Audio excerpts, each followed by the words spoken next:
Khyber Pakhtunkhwa assembly के हल्का P के 17 लोअर देर में दोबारा गिनती के बाद तहरीक इंसाफ के हिमायती याफ्ता आज़ाद उम्मीदवार अब्दुर्रहमान कामयाब हो गए हैं। आज़ाद उम्मीदवार अब्दुर्रहमान की दरख्वास्त पर वोटों की दोबारा गिनती की गई।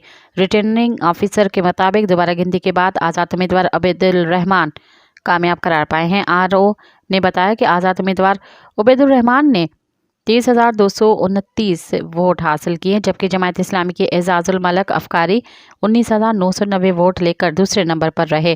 क़ब्ल-ए-ज़न इलेक्शन कमीशन की जानिब से जारी फॉर्म 47 के मुताबिक एजाजुल मलक अफकारी 25,124 वोट लेकर कामयाब करार पाए थे। आज़ाद उम्मीदवार अब्दुर्रहमान 22,981 वोट लेकर दूसरे नंबर पर थे। कामयाबी पर अब्दुर्रहमान की हामियों ने जश्न मना दिया। याद रहे कि खैबर पख्तूनख्वा में आज़ाद उम्मीदवारों ने अक्सरियत हासिल कर रखी है।